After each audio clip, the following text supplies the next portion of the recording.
Hello students, welcome to Brijwala education YouTube channel. आज के इस एजुकेशनल वीडियो में हम डिस्कस करने वाले हैं क्लास 8 डीएवी के English chapter the undeserved reward को, जिसको लिखा है फेमस राइटर मुंशी प्रेमचंद जी ने। और ये जो स्टोरी है स्टूडेंट्स, काफ़ी इंटरेस्टिंग स्टोरी है ये प्रेमचंद जी की। ये स्टोरी उस वक्त की लिखी गई है जब इंडिया ब्रिटिशर्स के अंडर होता था, यानी ब्रिटिश इंडिया के टाइम की ये स्टोरी लिखी गई है। इस लेसन को स्टूडेंट्स हम दो पार्ट में डिस्कस करेंगे। ये इस लेसन का पार्ट 1 वीडियो है, पार्ट 2 का लिंक आपको वीडियो डिस्क्रिप्शन में मिल जाएगा। तो चलिए बच्चों शुरू करते हैं। Our district officer is a man of learning. इसका मतलब जो हमारे डिस्ट्रिक्ट ऑफिसर हैं वो मैन ऑफ लर्निंग का मतलब पढ़े लिखे समझदार इंसान हैं। He has done considerable research in history and in old coins. उन्होंने बहुत अच्छी, कंसिडरेबल का मतलब ऐसी रिसर्च की है जिसको वैल्यू दी जा सकती है। उन्होंने रिसर्च वर्क किया है हिस्ट्री में और पुराने सिक्कों में।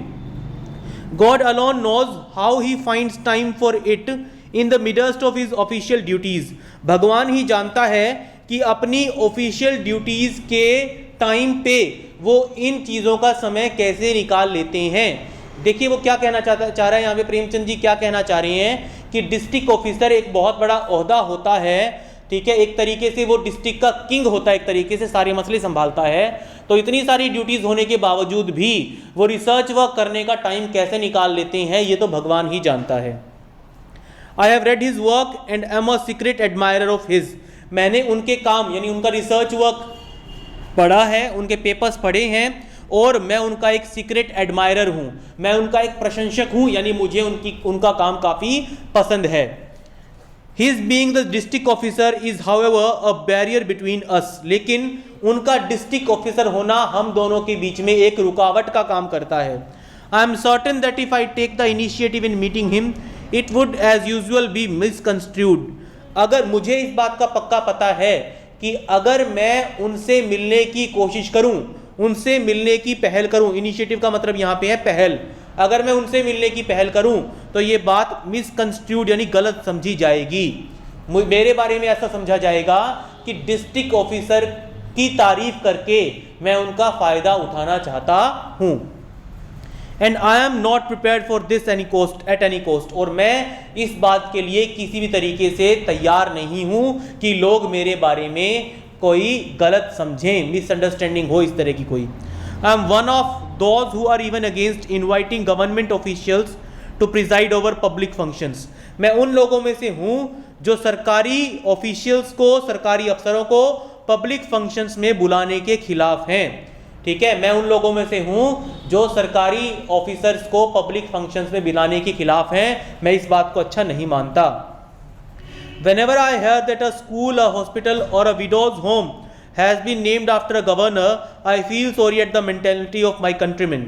जब भी मुझे सुनने में आता है कि किसी हॉस्पिटल का या किसी स्कूल का या किसी विधवा घर का नाम, जहाँ पे विधवाएं रहती हैं, उसका नाम किसी गवर्नर के नाम पे रखा गया है, तो मुझे मेरे देश के लोगों की मेंटेलिटी पे, मेरे देश के लोगों की सोच पे मुझे दया आती है, मुझे सॉरी फील होता है।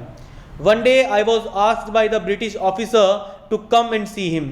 एक बार मुझे डिस्ट्रिक्ट ऑफिसर ने बुलाया कि मुझसे मिलने आओ।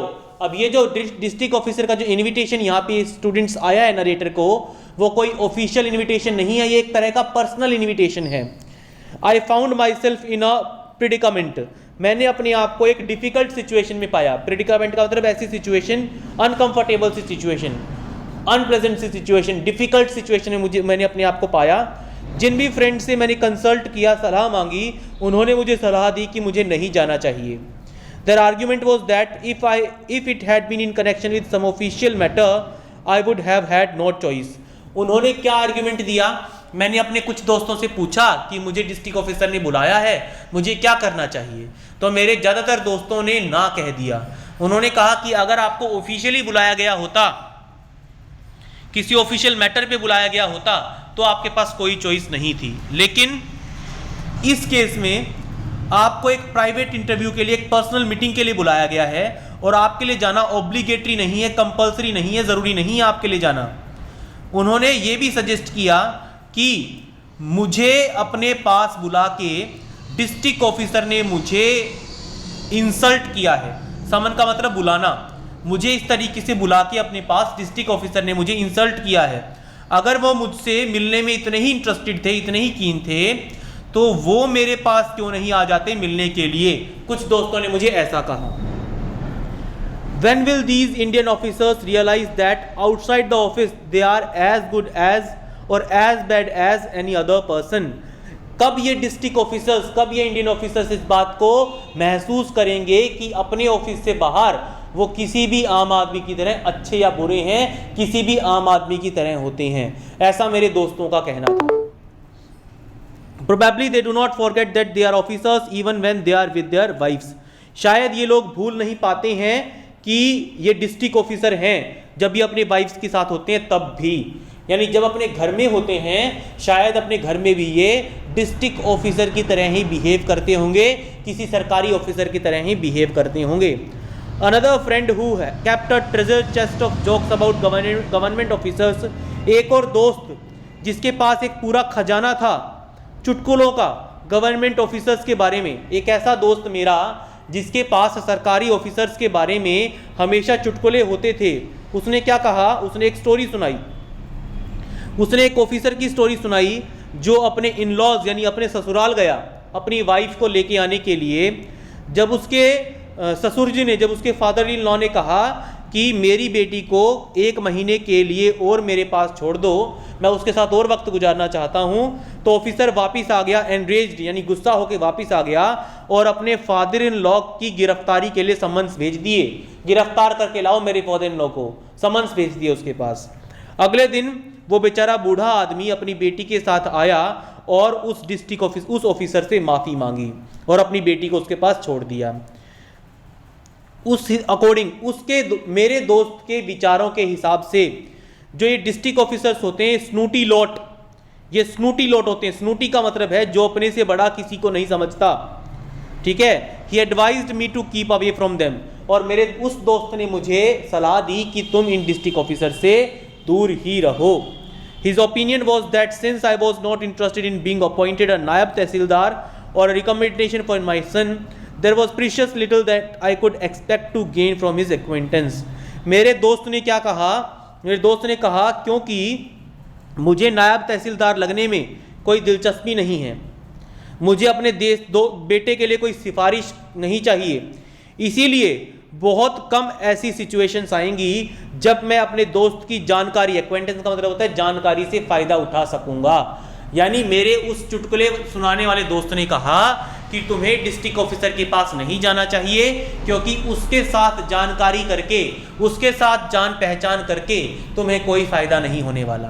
क्योंकि पहली बात तो तुम ऐसे बंदे नहीं हो जो नायब तहसीलदार लगने के लिए डिस्ट्रिक्ट ऑफिसर की सिफारिश चाहोगे।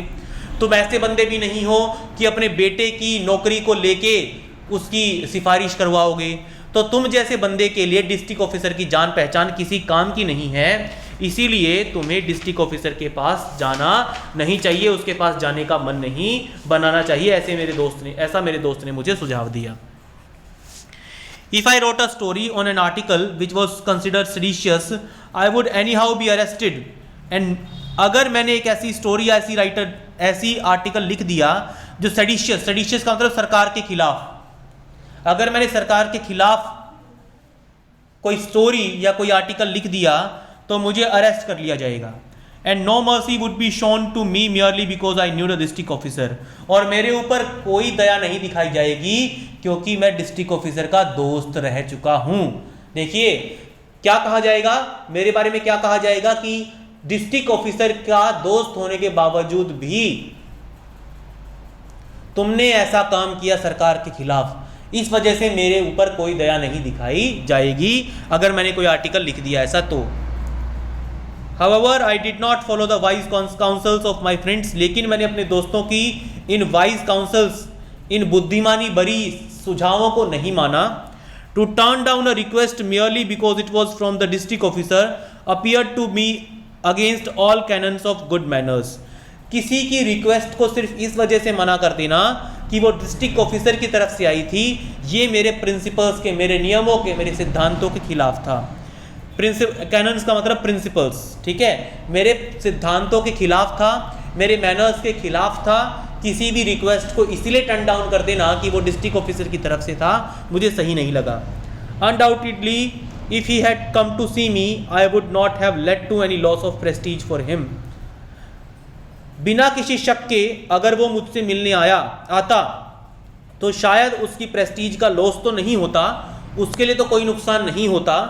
But after all a district officer is an important personage in this country. लेकिन डिस्ट्रिक्ट ऑफिसर भारत देश में, इंडिया देश में एक बहुत बड़ा ओहदा होता है, एक बहुत बड़ा प्रेस्टिजियस पोस्ट होता है। And a writer is an ordinary individual, और जो लेखक होता है वो एक आम आदमी होता है।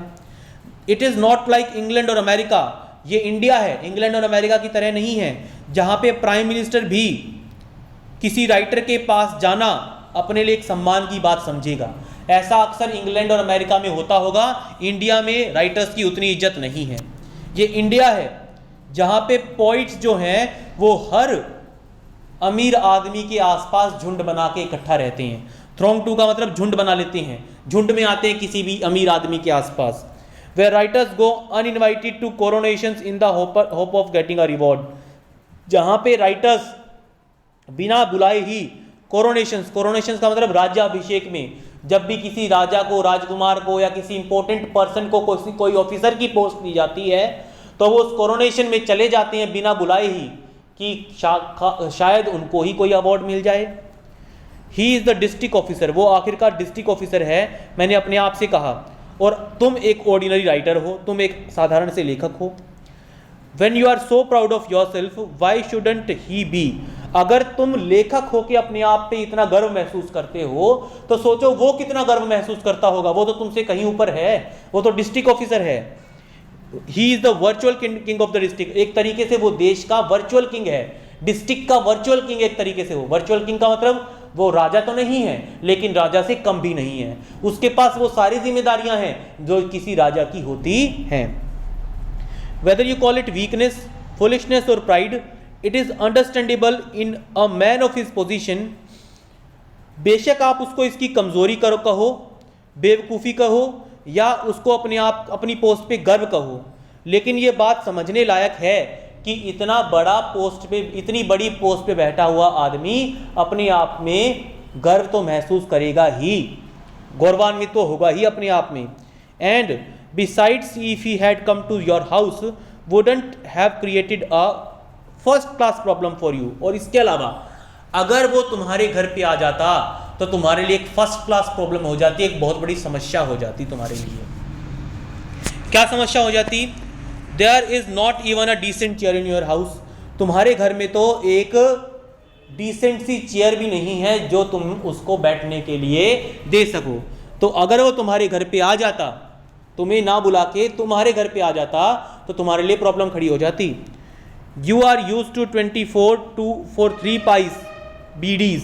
तुम्हें जो है, तुम्हें सस्ती सी बीडीज खरीद के पीने की आदत है, ठीक है, वो बीड़ी पीने की आदत है जो 3 पाइज की 24 बीड़ियाँ आती हैं। पाइज पुराने सिक्कों को कहा जाता है, रुपए के 100वें हिस्से को पैसा कहा जाता है, यहाँ पे पाइज वर्ड जो है वो पैसे के लिए यूज़ किया जाता है। तुम तो वो बीड़ी पीते हो जो 3 पैसे की 24 आती हैं। तुम उसके लिए महंगे महंगे सिगार कहाँ से लेके आओगे, कैसे अफोर्ड करोगे? You do not even know their brand और where they can be purchase. तुम्हें तो इतना भी नहीं पता कि डिस्ट्रिक्ट ऑफिसर किस तरह के ब्रांड्स पीते हैं और इस तरह के ब्रांड्स वाले सिगार कहाँ मिलते हैं, तुम्हें तो ये भी नहीं पता। तुम तो 3 पैसे में 24 बीड़ी आने वाली बीड़ी पीते हो। Thank God he did not come to see you. भगवान का शुक्र है कि वो मुझसे मिलने नहीं आया। Otherwise you would have had to spend at least 4 to 5 rupees. अन्यथा तुम्हें 4 से 5 रुपए खर्च करने पड़ते उनकी आवभगत पे, उनका वेलकम करने पे, उनको खाने पिलाने पे। And yet felt that you were not able to entertain in properly.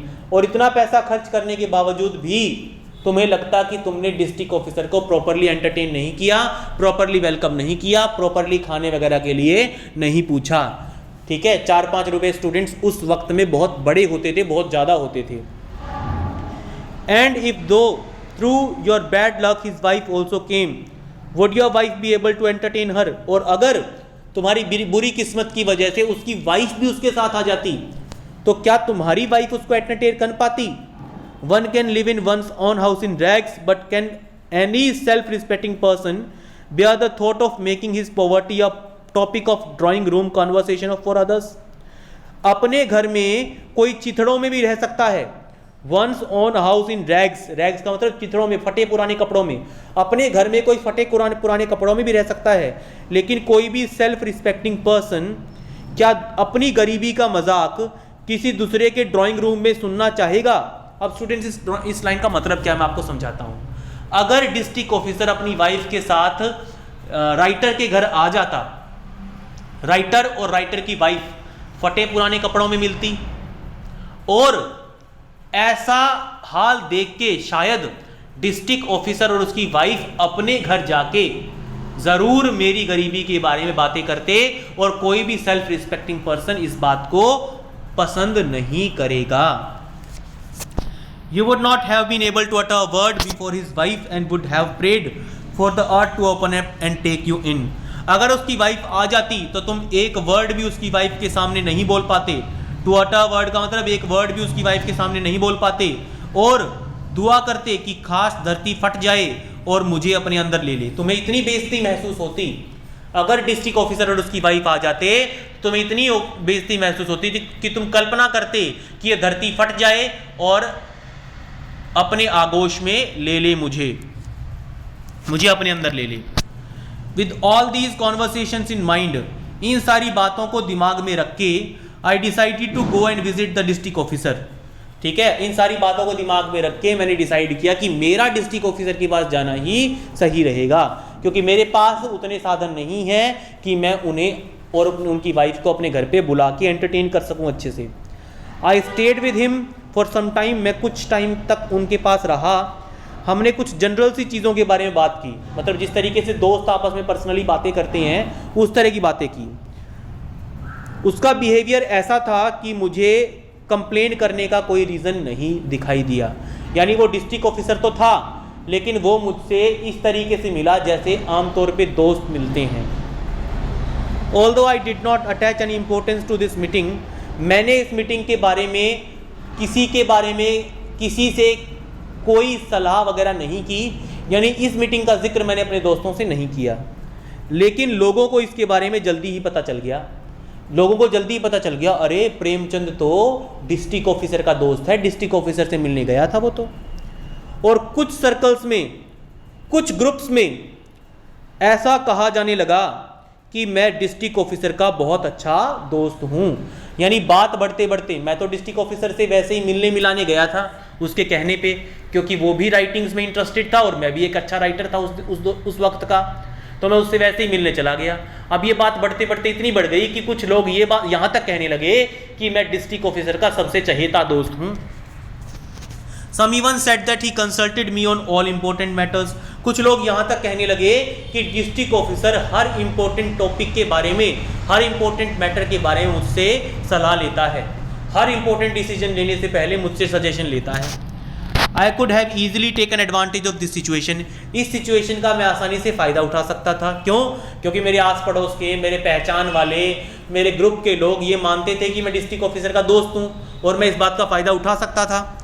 A drowning man catches even a straw, डूबते को तिनके का सहारा होता है. मेरी तो माली हालत वैसे ही ख़राब थी. ठीक है, इसने अपने घर की सिचुएशन बताई है हमें प्रीवियस पैराग्राफ में. मेरी माली हालत तो वैसे ही ख़राब थी, मैं डिस्ट्रिक्ट ऑफिसर की दोस्ती का फ़ायदा उठा सकता था. आखिरकार a drawing man catches even a straw, डूबते को तिनके का सहारा होता है. जिसके पास कुछ नहीं होता उसको थोड़े से सहारे की ज़रूरत होती है पैसा कमाने के लिए. It would not have been difficult for me to convince people that through me they could get favors from the district officer. मेरे लिए मुश्किल नहीं था लोगों को कन्विंस करना कि मेरे ज़रिए वो डिस्ट्रिक्ट ऑफिसर से फ़ायदा उठा सकते हैं, डिस्ट्रिक्ट ऑफिसर से काम निकलवा सकते हैं. ऐसा कह के मैं उनसे पैसे ऐंठ सकता था आसानी से.